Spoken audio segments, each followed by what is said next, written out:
we don't want to have somebody up there that has the power to change things. And if they start to change things, they give them a program, we'll go ahead and put in a clone.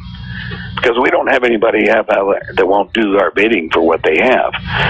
Well, I'm not going to tell you who they are, but you look at some of the world leaders right now, and look at their facial features, and then look at them when, like for instance, when they went into office and when they went out of office, and how did they talk, and that kind of thing. Yeah. I mean, and everybody always talks about the stress that the job gives to them.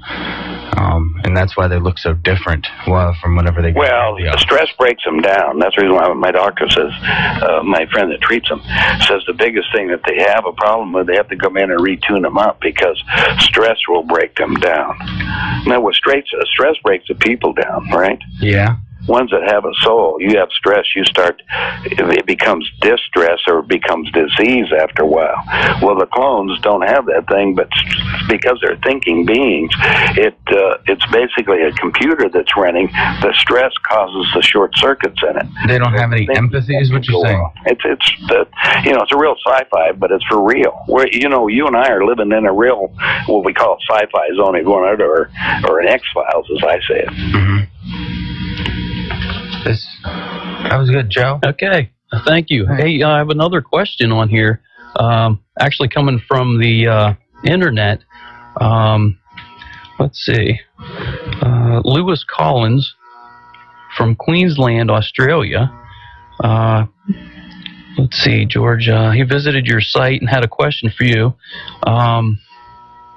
What is happening in a place called Malini in Queensland, Australia? Do you have any idea, George? No, and Australia, of course, that's where the Rockefellers built their huge underground facility in Pine Gap.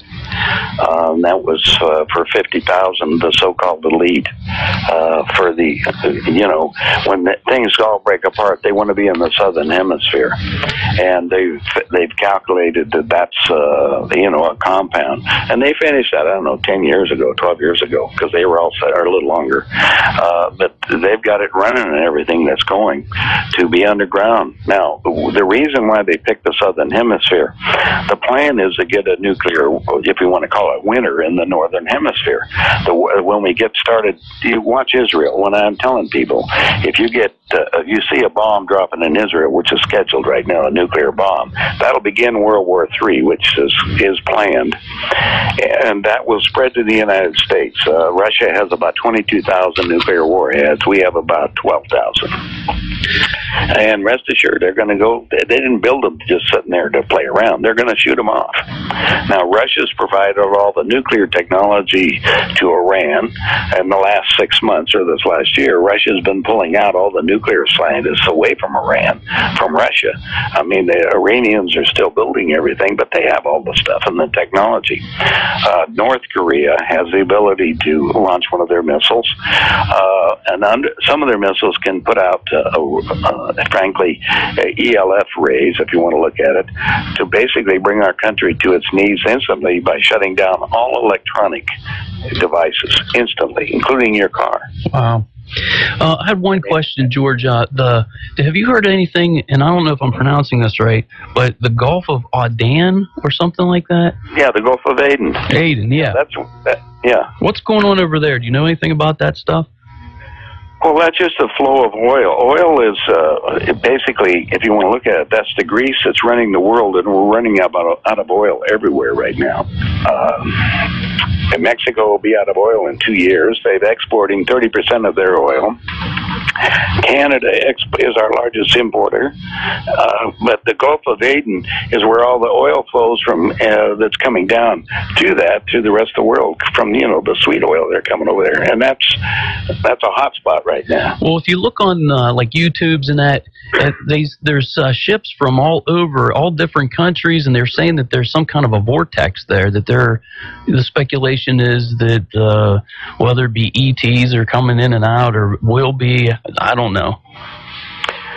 Well, remember the ET situation is they can't interfere with this because there's 4 basic rules that they have, and that's in the handbook for the new paradigm. And I urge your listeners to go to my website, and you can download it for free, or you can read it for free. And it's nohoax.com. Is that right? Right, and it's called the Handbook for the New Paradigm. And then it and the series of books is to awaken you to who and what you are, and also to give you a solution on an individual basis, and also be part of what we call the ground crew in order to, what you were asking and originally started out, is there anything we can do? And the information in the books is the only thing that I know, because other than the physical realities that we have on the planet, we have to start thinking outside of the box and come back to the spiritual nature of man and understand who and what we really are.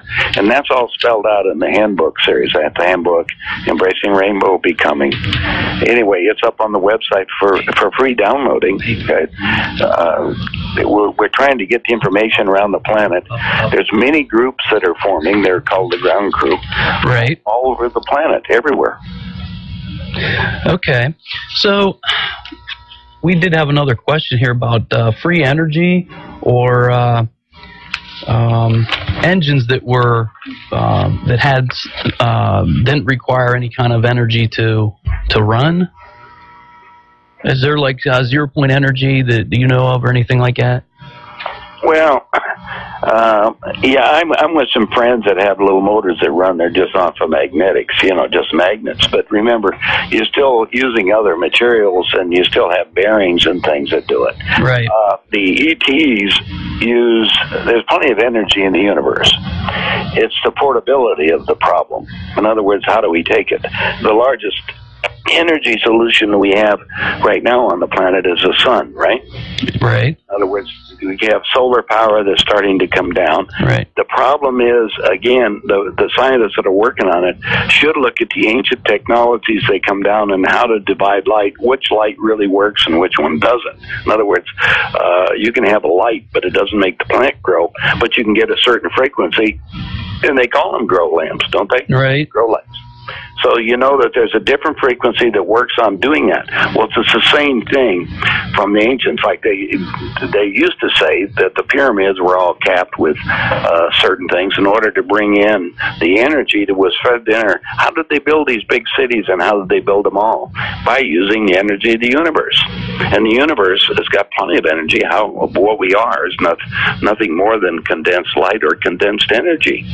Right. So the idea is, how do we get to that point? Now, we can have there's small motors that are running around on light. For instance, little toys, as a matter of fact, little toy cars that just use the solar power to run the motor, to run the thing around. We have bigger ones, and they're on the internet. And there's plans, and on our site, on nohoax.com, we have a DVD, which has hundreds of devices that run basically either 0 point or next to it. Why doesn't people sell it? Because most of the ones that bring up to that technology, the big players don't want that because they can't make any money on it. Oh.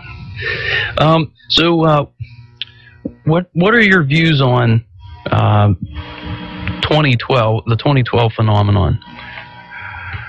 Well, Jose Urgelis was a friend of mine. He's, wrote the book on 2012. On the Mayan calendar. The problem is just the dating. Like we change the date every 4 years on our calendar because we make a leap year. Right.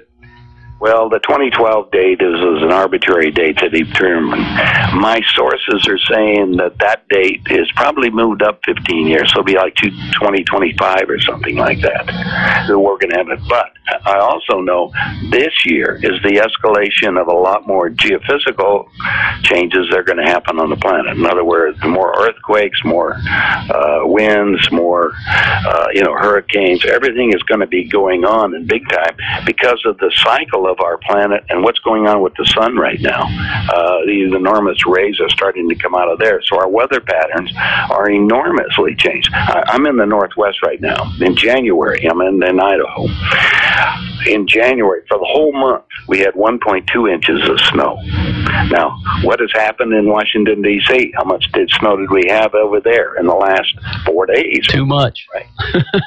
Well, it's the same thing that's going on. It's like going up to Vancouver and having the Olympics up there, and they don't have any snow.